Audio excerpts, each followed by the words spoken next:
আচমকাই হাসপাতালের বেডে শুয়ে ছবি পোস্ট করলেন অভিনেতা সাহেব চট্টোপাধ্যায়। হাতে চ্যানেল একমুখ দাড়ি। অভিনেতাকে দেখে অবাক নেটিজন। কি হয়েছে সাহেব চট্টোপাধ্যায়ের? হাসপাতালের বেডে শুয়ে স্ত্রী আর মায়ের কাছে ক্ষমা চাইলেন অভিনেতা।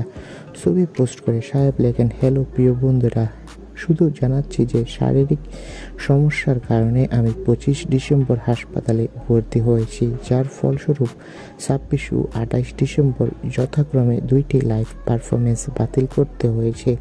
এই অপ্রীতিকর অবস্থার জন্য আমি আয়োজকদের কাছে আন্তরিক ক্ষমা প্রার্থী।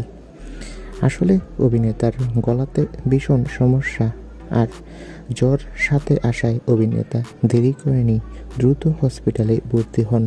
বর্তমানে অভিনেতা হসপিটালে রয়েছে 1 সপ্তাহর বেশি হলো। ডক্টররা বলেছে তার অবস্থা কিছুটা ভালো হলে তাকে রিলিজ করা হবে। তো বন্ধুরা, তোমরা সবাই সাহেবের জন্য প্রার্থনা করো, সে যাতে দ্রুত সুস্থ হয়, আর আমাদের চ্যানেলটি সাবস্ক্রাইব করে রাখো। সবাইকে ধন্যবাদ।